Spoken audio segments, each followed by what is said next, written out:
Hello, everyone. Welcome to the September 2020 seminar under the title of Introduction to Biomedical Text Mining with its application to Biocuration. So our webinars are run monthly and we organize them as a group. We are called the HTF Seminar Series Task Force, as well as coordinators. There's a group of us. Some of them are now. Professor Faisal is one of them. Sumi, Amel, Jonathan, myself, Wisdom, and Azza. We organize monthly webinars that are run by the third or penultimate Wednesday of the month. And for the September webinar, we are honored and delighted to have Dr. Chen, who's a postdoctoral at the National Center for Biotechnology Information, NCBI, National Library of Medicine, NLM, as well as the NIH. So it's a long title. This talk, 40 to 50 minutes. So we'll present for 40 to 50 minutes, and then at the end, we'll have time for question and answer and discussion as well for 10 to 15 minutes. Just to keep order, I'm kindly going to ask you that please mute your mic. So if you're not speaking, please mute your mic. Just go hover the mouse over your mic and click and then press mute. Otherwise, I'm going to have to mute all of you because we don't want to have noise disturbances throughout the presentation. So if you're not speaking, kindly mute your mic. And again, if you have a question, I suggest that you write it in the chat box at the bottom here on my left-hand side. That's where I see it. There's a chat box where everybody's busy saying hello. So kindly put a question there or your comments as well, so that at the end, Dr. Chen can also fill them, or I will read the questions out to him. But if you have a burning question or point to make during the presentation, kindly raise your hand. There's an icon on top that looks like a human being. Press that and you'll be able to get my attention or the presenter's attention, and then we can engage with you. But just kindly mute yourself and follow the ground rules, or rather the house rules, to make sure that we have a swift and smooth webinar today. Thank you so much to all of you for attending. I see more people are coming in. Hello, everyone from different parts of Africa and the world. Thank you so much for joining us today. So I sent out an ad on MailChimp, which had an abstract as well as Professor Chinyu's biography, but I'm not going to read everything, or rather say everything that he's done, because that's going to take too much time for my presentation. So I'll just quickly read a few lines from both the abstract and the biography. So today's presentation is going to be on Introduction to Biomedical Text Mining with its application to Biocuration. That's because the volume of biological literature databases is at a million scale and growing rapidly. For instance, PubMed consists of more than 3 million biomedical papers. Such scale significantly increases the manual curation efforts and necessities the development of related text mining tools for assistance. This talk by Dr. Chinyu will introduce the primary concept of biomedical text mining and demonstrate how it could assist in manual curation. So there's 3 things that Dr. Chen will do today. Quickly going over his illustrious CV, he's done so many. Most of our speakers that we invite have great CVs. Dr. Chen is a postdoctoral fellow at the National Center for Biotechnology Information, National Library of Medicine, National Institutes of Health, and the lead instructor of BioF 395, Introduction to Text Mining, Foundation for Advanced Education in the Sciences at the NIH. Before it, he completed a Bachelor of Computer Science at RMIT University with first-class honors, with a GPA that was ranked first in the degree in 2013. And in PhD, completed it in computer science at the University of Melbourne, and he was the recipient of the Microsoft Master Innovator Award in 2015, but he graduated in 2018. Chinyu's research interests include biomedical text mining and information retrieval, biocuration, and medical image analysis. He has published more than 25 first-authored papers and the lead author of LitCovid, a curated literature hub for tracking up-to-date scientific information about COVID-19, as well as license and other things. So it's a long CV, as I said, and I'm not going to read everything. But lastly, he's also passionate about teaching and aiming to deliver computer science-related topics to the audience in different domains. He has taught more than 20 courses since 2011 and received Excellent in Teaching Award twice. Without further ado, and I'm super excited, welcome Dr.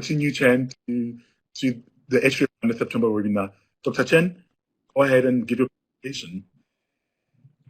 Hello, Papalo. Thank you. Hello, everyone. Thanks for Papalo's introduction. I should have provided a much shorter abstract or CV for that. So today's talk is about biomedical text mining. That's the first part. And then we talked about biocuration. So how text mining can assist menu curation efforts. So Pablo has introduced a lot of, for me, I wouldn't take more time on that. So let's keep going. So this is the schedule. The first part is biomedical text mining. So I will give a quick introduction. So what is biomedical text mining and why it's important? Then I will go through representative biomedical text mining applications. I will give a summary of the methods used in biomedical text mining. So the second part is a case study on text mining assisting biocuration. So specifically, I will talk about LitCovid, as just introduced. This is a literature portal for keeping track of the latest literature on COVID-19 in PubMed. So I will specifically talk about the daily curation pipeline. Essentially, it's a combination of manual and automatic curation. So for automatic curation, it means it uses text mining models to support human annotation. Then I will talk about the specific models that we developed to support the daily update in LitCovid. So just before I talk about the main topics, I just want to say thank you again for coming. And also, I'm not, you can't see me by the screen. I'm smiling to you. Okay, and then I'm really look forward to introducing this topic and also learning from you.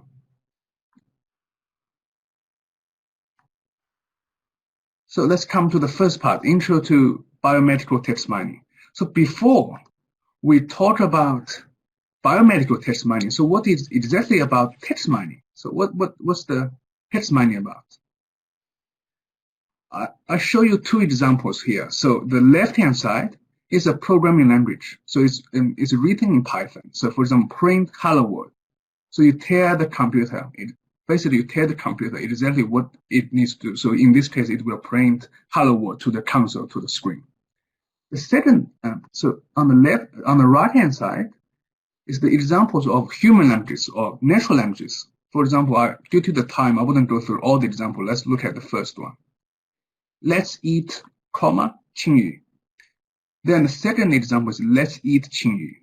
So you can see just two sentences. They are almost identical. The only difference is the comma, but the semantics is significantly different. The first sentence is probably from my friend wants me to have dinner or something. The second one is probably from a zombie. So other examples, the similar thing, right? You can see human language is really difficult to understand or ambiguous. They are quite, for example, if you directly pass this to computers will not understand. So here, text mining aims to transform natural language, like what we talked about, the conversations, what we have written in text, such that the computers can understand. So this is the aim of text mining. And what is biomedical text mining?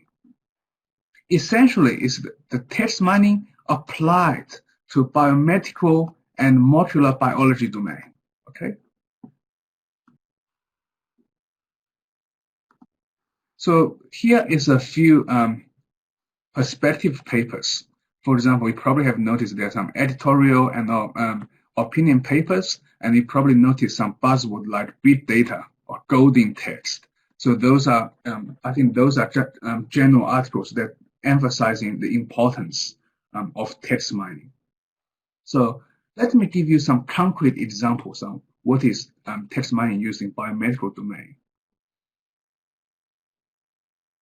Okay, the first example is named entity recognition and normalization. Okay, so TM here stands for text mining. It's not for trademarks. So this is also one example that text mining or natural language has ambiguity. So here is a snippet extracted from a publication. For example, we observe patients treated with something, and then, for example, what we do? In this example, we first annotate the entities mentioned in the text, okay?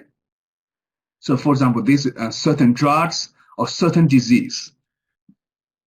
These are mentioned in the literature. This is how text this is for named entity recognition. So this is how text mining does, okay? It annotates the entities first. Then what does it do? It tries to normalize to controlled vocabulary.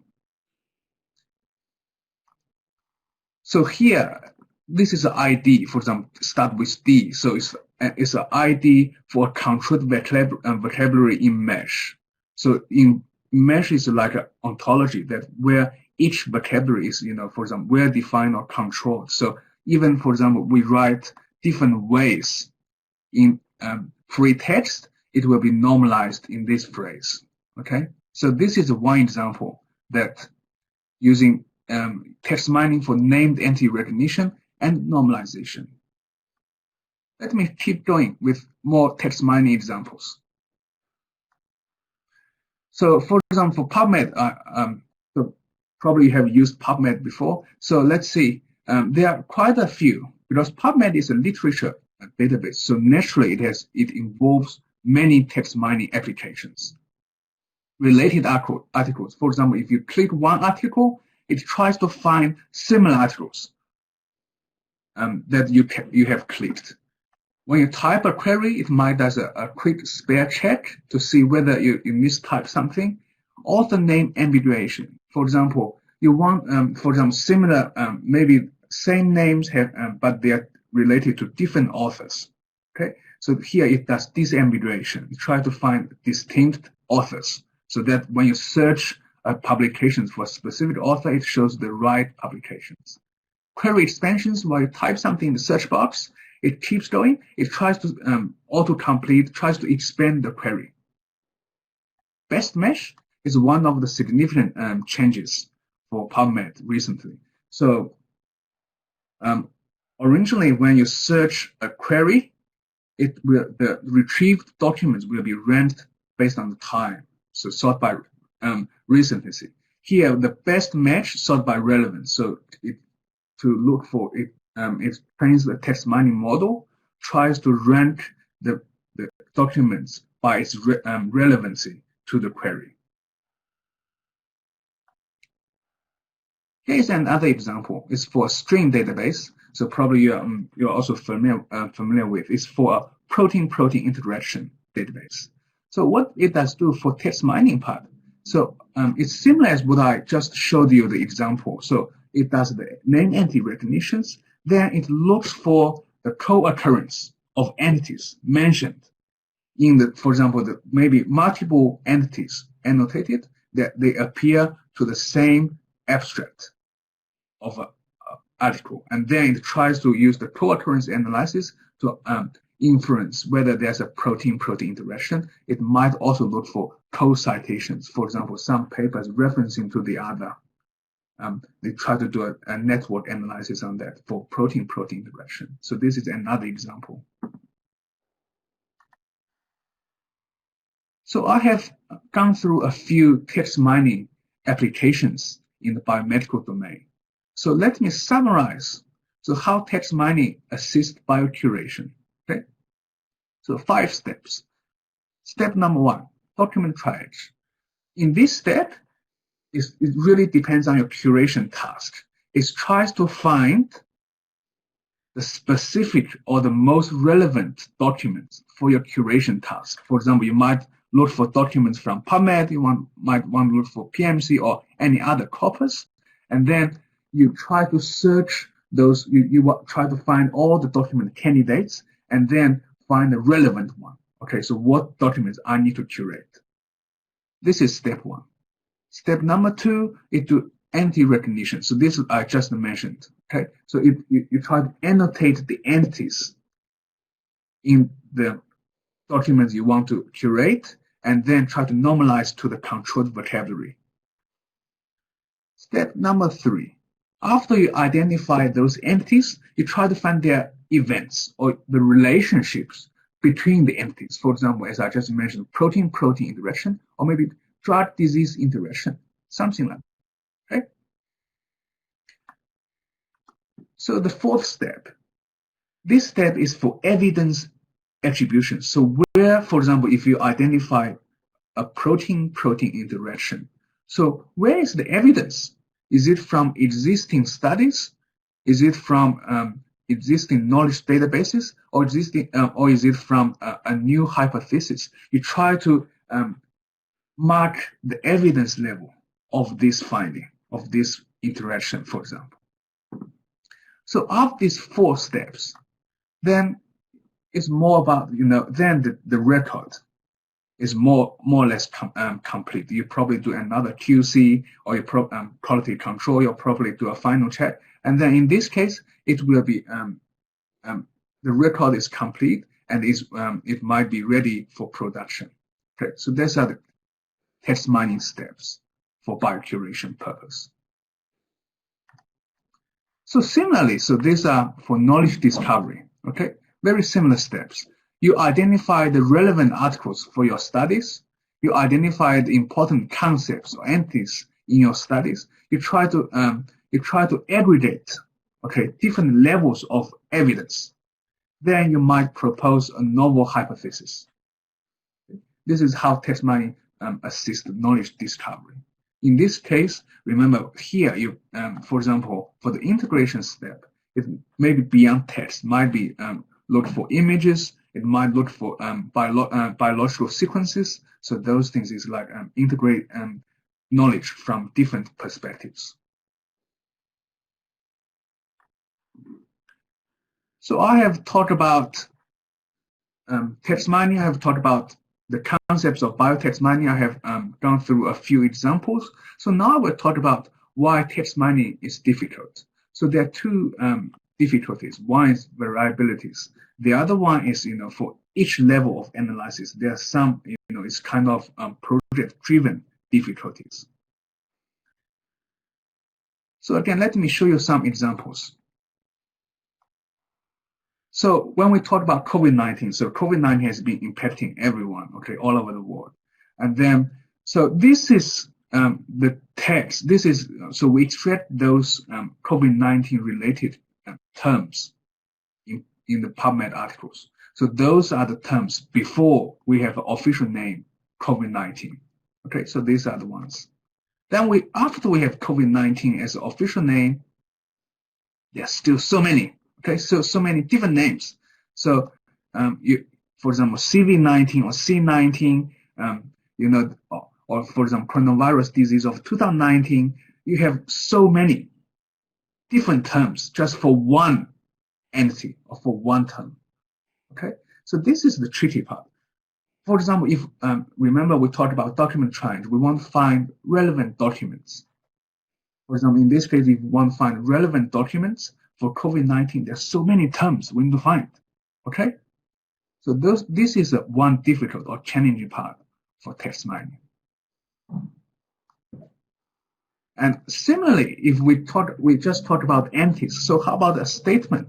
For example, here, those statements talk about the same thing, but they expressed in very different ways. So this is also extracted from articles. So you can see, so when we write in free text, we can write different ways to represent similar findings, to show the similar observations. So more examples here. Even when we talk about same piece of text, for example, BRCA1, or maybe, for example, another example is SCP. When we talk about even the same piece, okay, when we write exactly the same text, it may represent different concepts, and it really is context dependent. For example, let's go through SCP as one example. When we talk about SCP, so in PubMed, there are so many different SCPs for abbreviations. I just talked about text mining, could be TM, but TM is also for trademarks. Okay, so it really depends on your context. And this is also a confusing part and why we need text mining. Okay, and then So we need some text mining methods to address those difficulties or to tackle these challenges. So here is like in the biological community or clinical community, they try to make challenge tasks. For example, maybe the annotators create a data set. For example, in our previous examples, might annotate protein-protein interactions. It tries to motivate the development of text mining models to the community. So these are the challenges, okay? So you can see, for example, at every level, it has some specific challenges. Even, for example, when we talked about the first one, relevant documents. So we want to find all the relevant documents for curation purpose. But what exactly is a relevant document? So different people may think, for example, one person may think one document is not relevant, but maybe I think it's relevant. So there are some biases or something you need to address at each stage. So here is like the challenge tasks, as I just mentioned. So in the community, for example, BioNAP challenge evaluation. So as I said, it's like curators, they try to release some data sets that were annotated by curators. And then for text mining community, they try to develop new models to overcome the challenge. Okay, so you can see along the years, the performance is increasing thanks for the development of text mining methods. So performance doubled in one challenge task, and same thing for here. For question answering, it's the performance also increased. So let me briefly talk about the methods. Okay, so I have talked about the basic information of text mining and biotext mining. I talked about applications. I talked about the challenges of biomedical text mining. So now I will talk about text mining methods. So the first step is collecting text. So the text might be in databases. The text might be in news, or might be in social media or in cloud. They have many different forms. And then here is you try to represent the text, right? There's a second step. So when you collect those texts from different corpora, you try to represent the text such that you transform that to a computer to make the computers understand, and then you try to develop models. You try to model in the text. So these are the three very general steps. So each step might have some variations. For example, how do we represent text? Okay, so in this case, I showed you a simple example that, for example, 1 means the word occurs in one document, 0 means the word does not occur. So this is the traditional way to represent text, but now it's different. There are many other ways to do that. So here are the categories for text mining. So first one is rule-based. Rule-based is if-else. Okay, it's a form like if-else. It's quite straightforward. For example, if I find protein 1 and protein 2, they mentioned in the same abstract, then I assume there's a protein-protein interaction for these two proteins. This is called rule-based. It looks for patterns, looks for grammars. So it's always like if-else rules.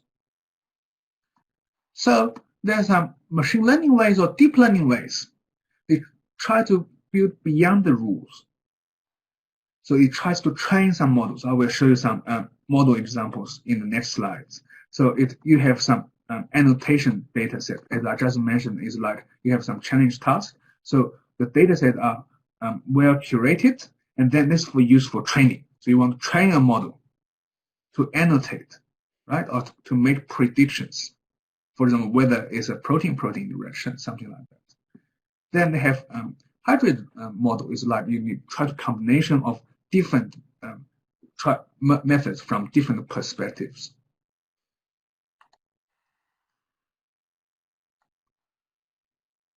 So let me quickly go through some methods. So for example, in machine learning, so this is one of the classical methods used in text mining. So you have CIF, you have SVM or logistic regression. They are used in different purpose. For example, logistic regression is often used for text classification, whether a text, for example, whether a document is relevant for curation purpose, something like that. It makes a binary prediction, yes or no. Recently, deep learning text mining methods gradually take over. So you might have convolutional neural network, you might have recurrent neural network. Recently, there's also a significant achievement of transformers like BERT. So often now, so when you develop a text mining model in deep learning, you often use, for example, BERT models. So it's for transformer models. Due to the time, I wouldn't introduce the specific or the detail of the method, but I list here. So if you're interested, definitely look for the additional information or feel free to ask me. So there's another important thing, like text mining is not perfect.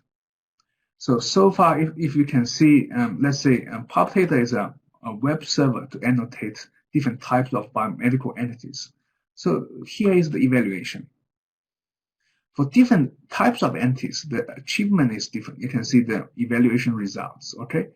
It's over 80 is quite reasonable, but it's not perfect. So there still have some challenges or some false cases that need to be improved. Or maybe this part needs like manual review or manual curation. Is really the power of manual curation to support, okay, to complement.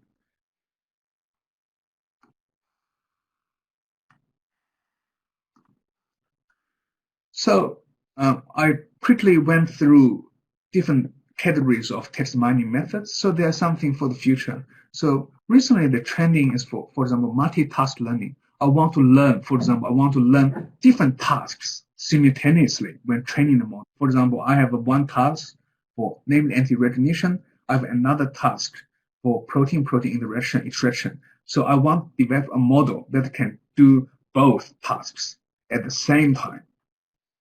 Okay, this is called multitask learning. Unsupervised learning. So in other words, there's no or very few labeled data.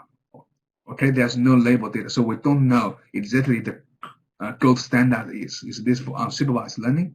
Semi-supervised learning is often, for example, you have some labeled data for training, but very few. You have a huge amount of unlabeled data. It's for semi-supervised learning, and hybrid approach I just introduced that is combination of different methods. So those are for future developments.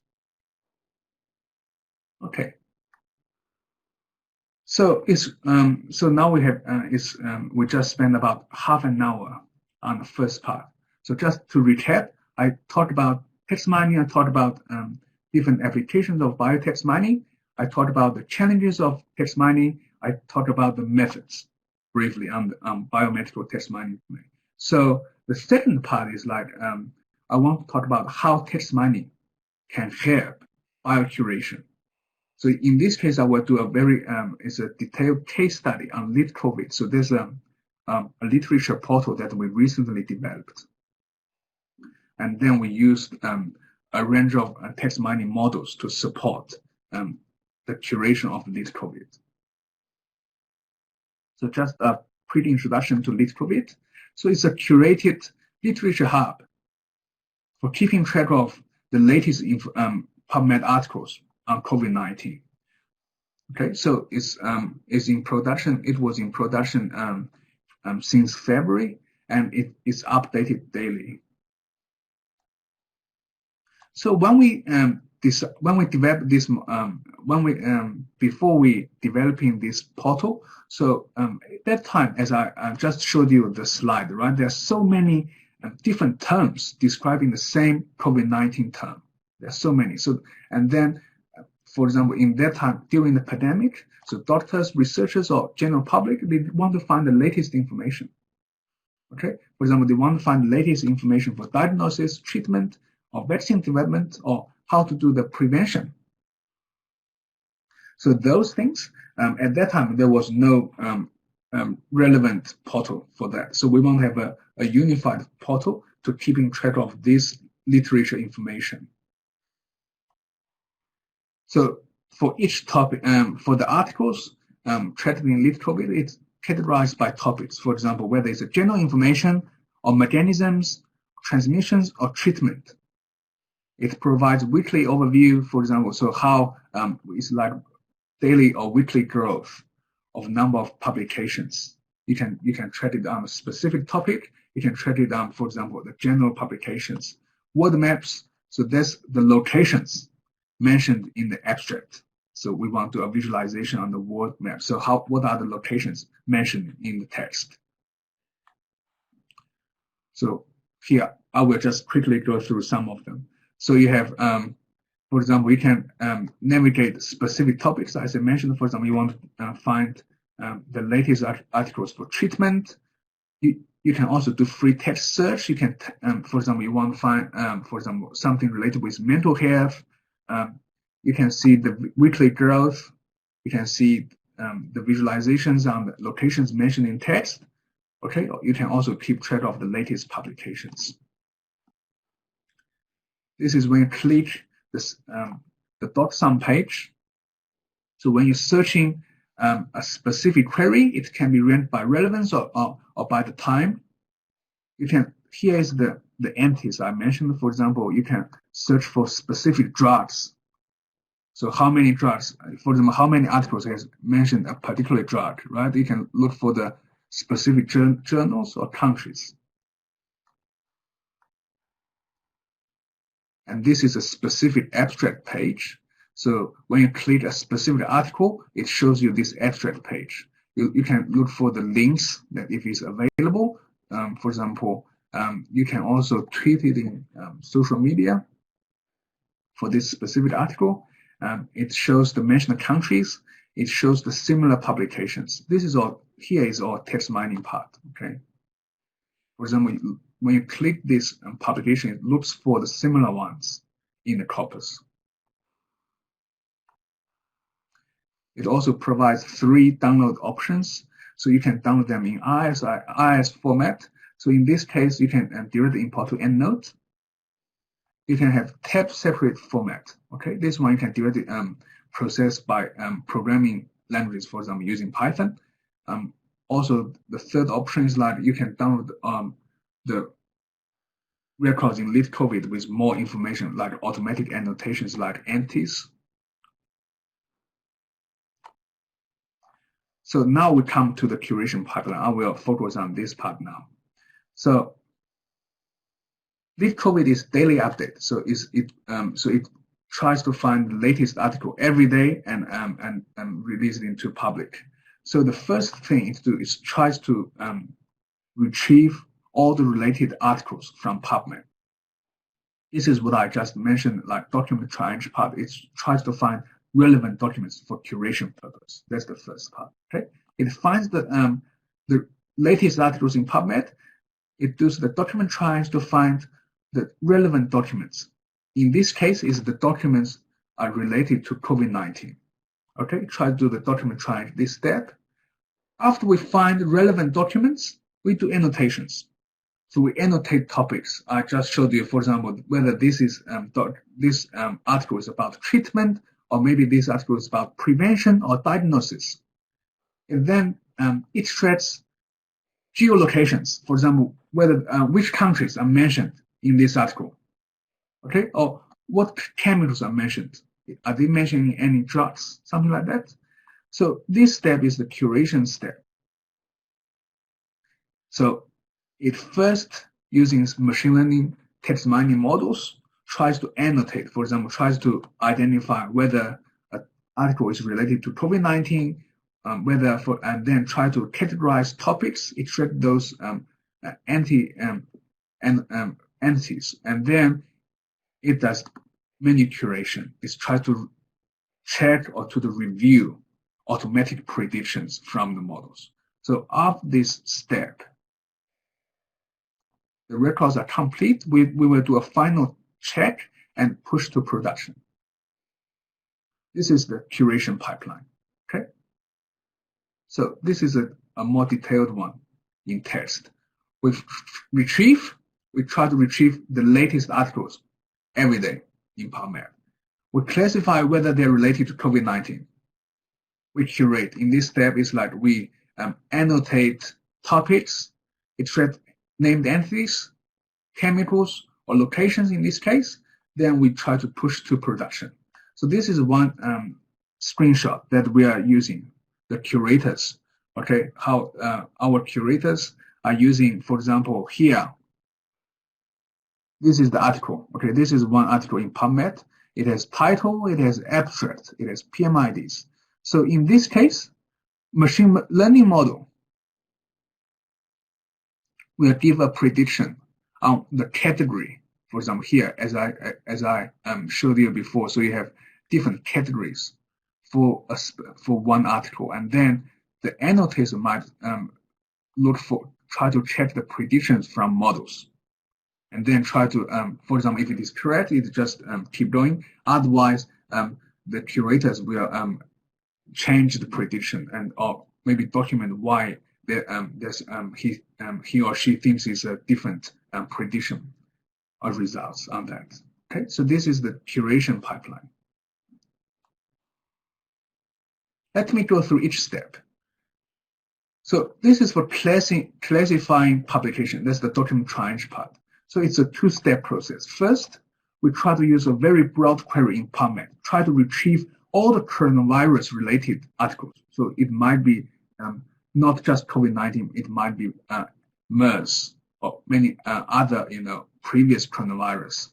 So in this step, we don't worry about whether it can retrieve precisely, but we want to have we want to try to retrieve as much relevant publications, as many as possible. In this case, and then after that, we try to we develop a text mining model to classify whether we are related to COVID-19. Okay. So specifically, we used some or combinations of methods. I just talked about CN or SVM or other text mining models to do the prediction. So we did some evaluations. I will skip that. So basically, for each step where we use automatic curation using biomedical text mining models, we do detailed evaluations on performance.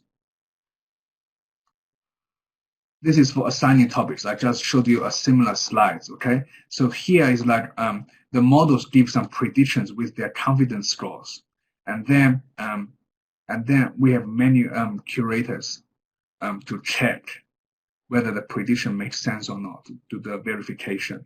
So this is for assigning topics. So similarly, we do the evaluations. Geolocation tagging. This is what I just mentioned. Is like given an article, it tries to extract the countries mentioned in the article.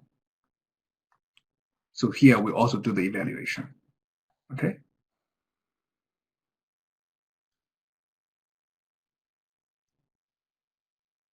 So I just went through the overall curation pipeline in LitCovid. I also talked about for each step, essentially we have 3 steps that we need text mining models to help. Otherwise, we couldn't finish daily updates.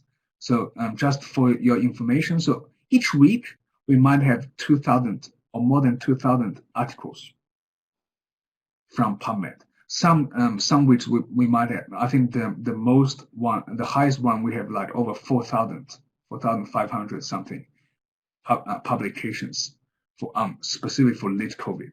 So it has a significant amount of work if we just do it manually. So that's why for the motivation part, we try to develop text mining models to help our curators to reduce their workload.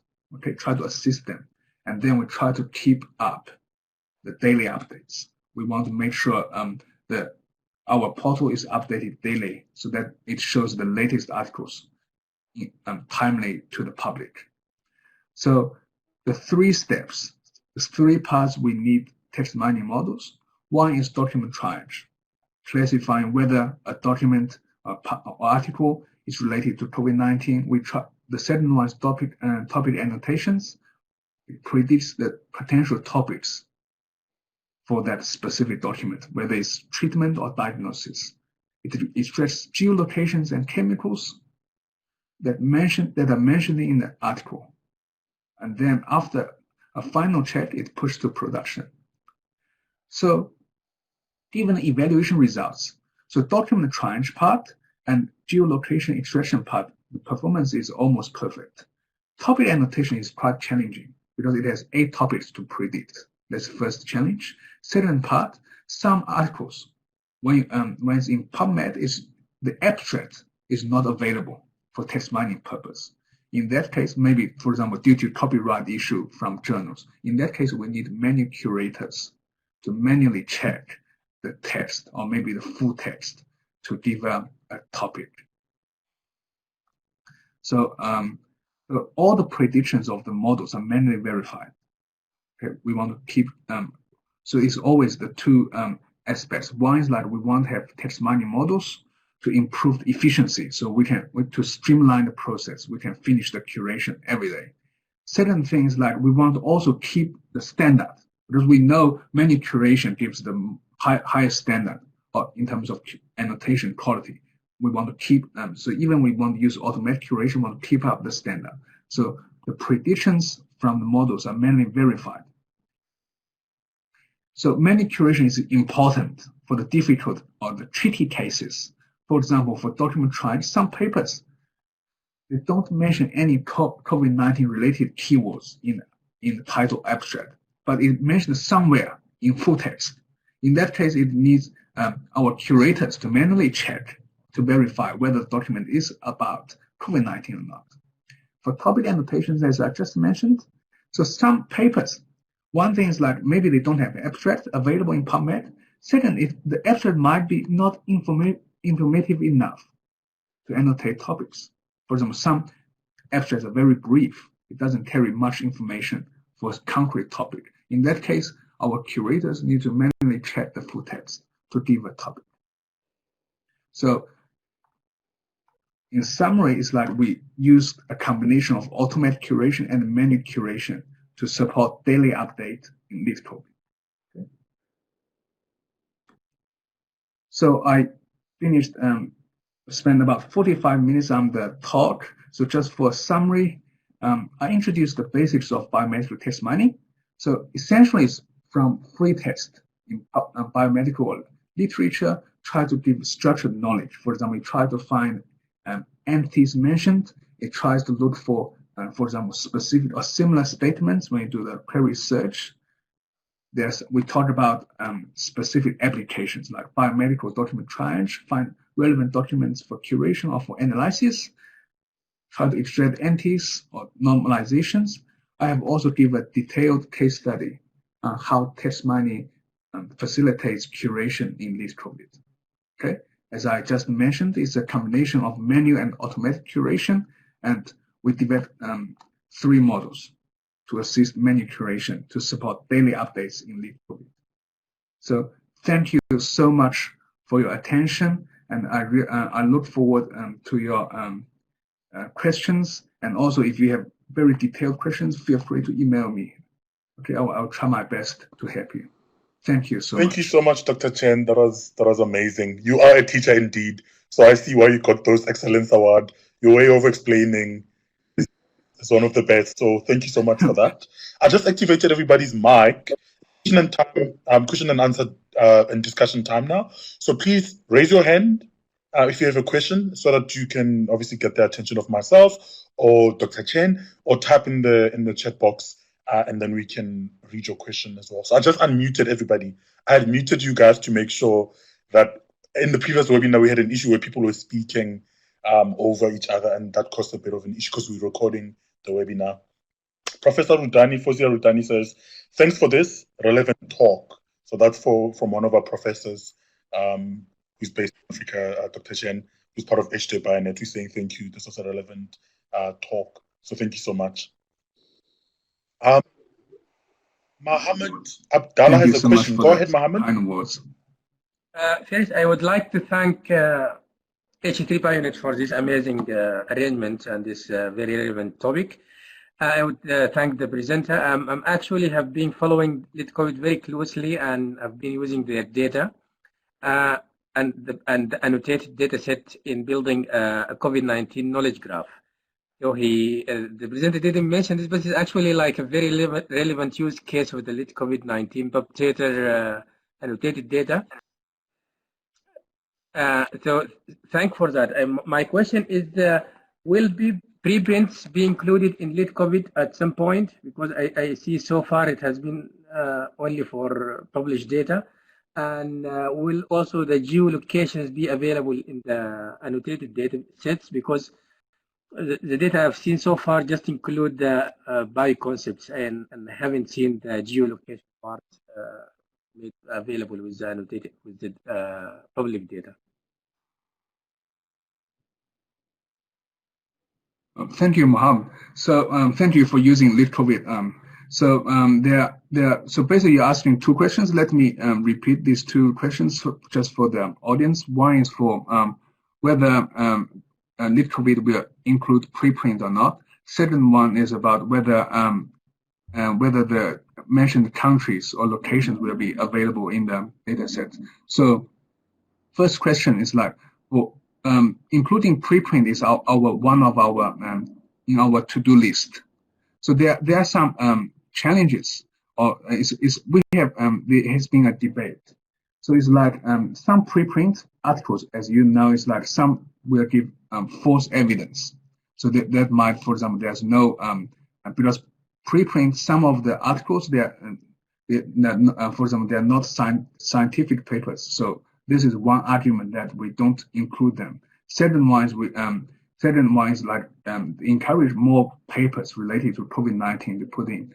So unfortunately I can't give you the exact answer here, because it's still is in a discussion. It has been a discussion for a while, and then but we have concluded including preprint as a future work on this one, and really depends on the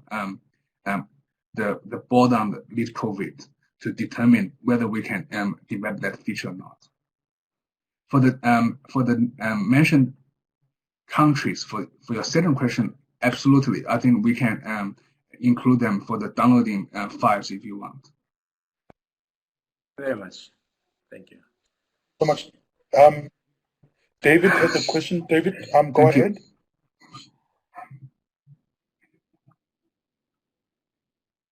David?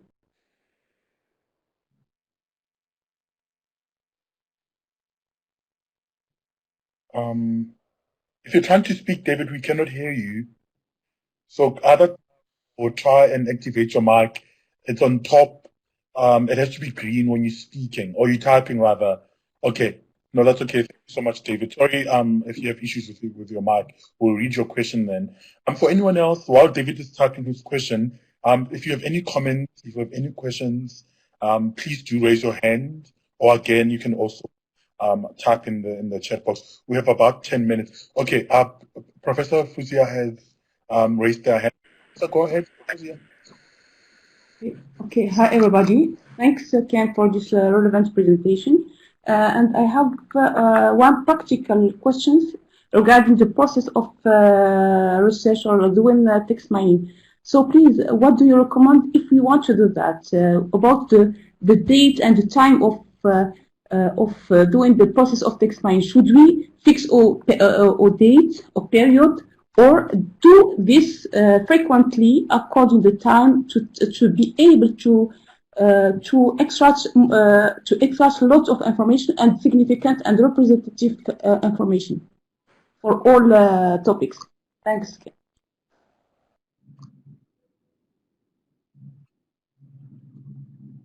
Sorry, would you please just mention the questions again? I didn't follow. So my question is regarding the time and the period for doing extraction information and following the process of text mining, the pipeline that you described. Should we fix a time? For example, we do that for a period, for example, from 2019 to 2020, or do that frequently to cover a period to have to collect or to extract representative information. Thanks. Okay, thank you very much for your question. So let me quickly repeat that question. So it's more about when we extracting the information. So what's the opinion on the time or on the recency of the articles? So maybe let me give you the example on LitCovid. So when we developing LitCovid, so we were thinking some articles, for example, as you just mentioned, for example, we have latest article specific on COVID-19, for example, from end of 2019 to actually up to now. And then the first article in PubMed is in January 2020. And then we were thinking about some previous articles on other coronavirus that definitely they were published way early on, whether they are important or not. And then we asked a few biologists, we asked a few clinicians. The general idea is like they want to keep track of the latest articles that only on COVID-19. So I would assume this is your question is really depends on the task. For example, here is like we is for COVID-19, and then we try to consult with professionals, and then we make a decision on the time, on the recency, what's the scope of LitCovid. I assume, suppose your text mining task would be the same, so you probably need to have a scope that's really dependent on your own curation task. Thank you so much for that. Professor Fozi, I hope that answers your question. Yeah, Professor saying, okay, thanks. David has a question. Firstly, David says, thanks for the great talk. I've been using LitVar for variants, and it's so exciting to see LitCovid serving a similar purpose for COVID papers. What solutions are you looking at to lessen the load of the manual curators? Dr. Chen?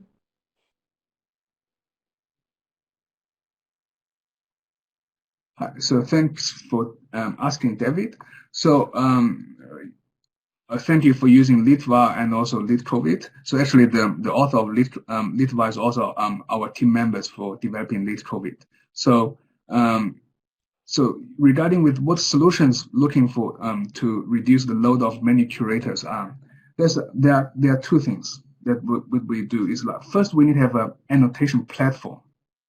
Okay, so that for example that means that we have a friendly user interface that for curators they can just read the article easily and then try to annotate directly. This is one thing. We want to have a dedicated interface to reduce. For example, we just want to make sure our curators they can just focus on annotation itself. It doesn't need, for example, click specific documents, try to load the documents, or try to search for specific snippets. We don't want to spend much more time on that part. We want to reduce the time they spend and on that part. And then certain things we want to have effective text mining models. That's for the backend. So essentially, one is front end for the interfaces. The other one is for backend. We want to have effective text mining models to support. For example, we can provide the predictions for specific topics or for specific entities. So that basically means the curators need to quickly verify. They don't need to spend much more time to annotate from scratch. These are the two things I was thinking. It can reduce the load of many curation. I hope that David answers some questions. Thanks. And there's a second question from David, and afterwards I'm going to ask Professor Faisal to go ahead and ask his question. But for now, I'll quickly read David's question. David says, could some tweaks in the ML methods help in predicting topics, etc., for papers without full text?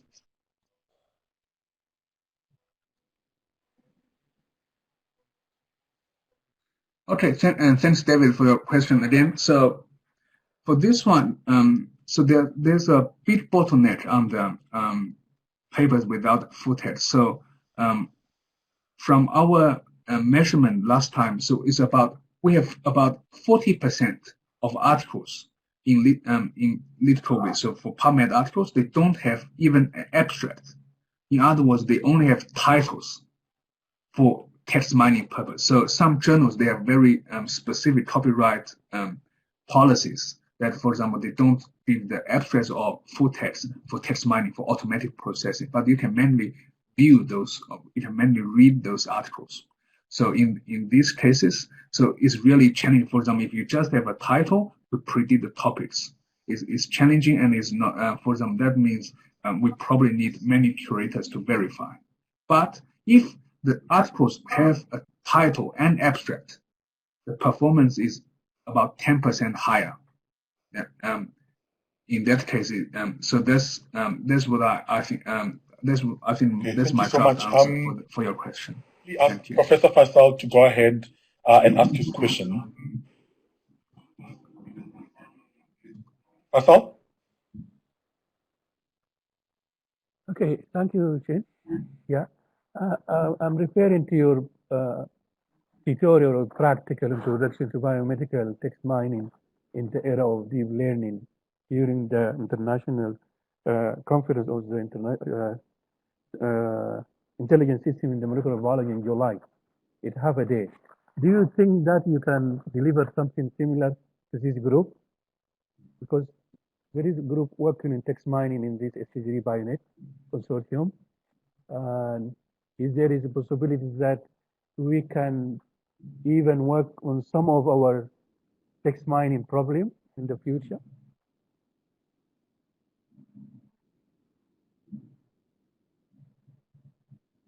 Yeah, sure.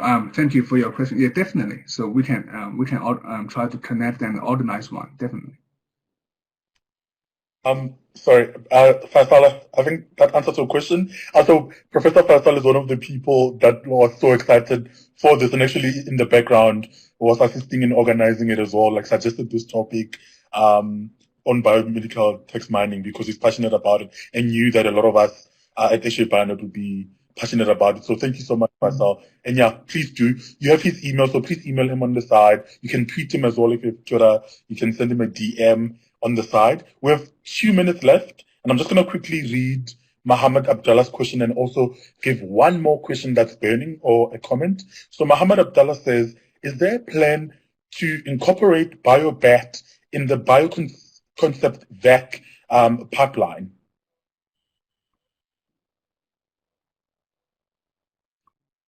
Oh, thanks, Muhammad. This is a great question. So,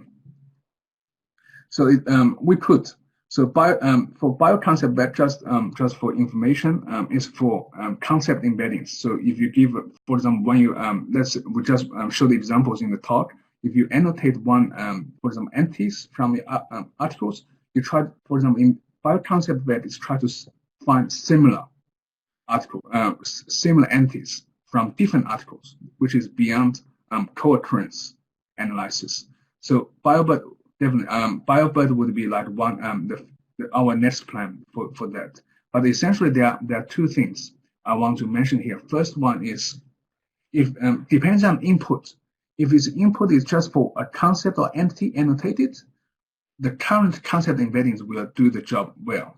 So in other words, the input is just the concept itself. So the advantage of BERT models is give you the context. For example, let's say the word bank.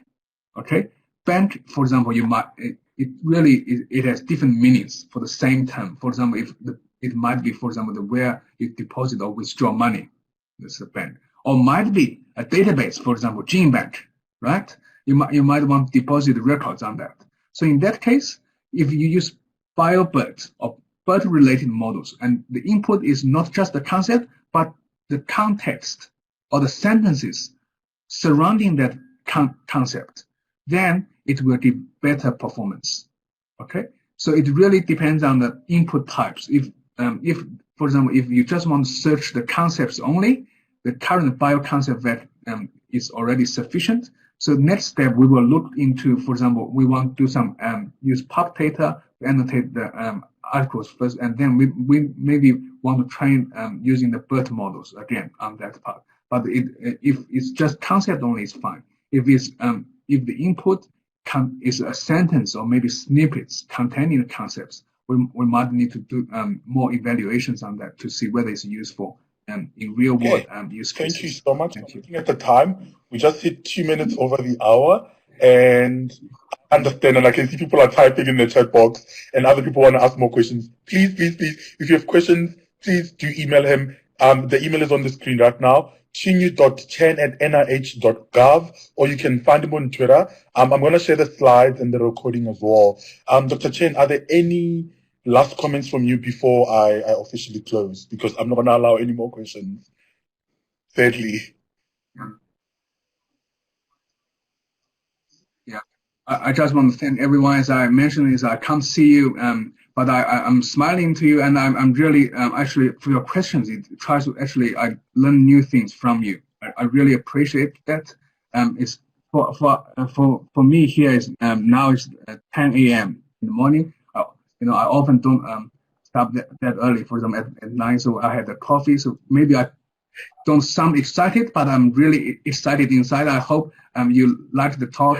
I hope you enjoy it. And if you have any feedback or comments, please let me know. Thanks very much. Thanks for this great topic. That's what Lilia said. Oscar, much appreciated. Great talk. Faisal, thank you for the nice presentation. Fozia says thank you.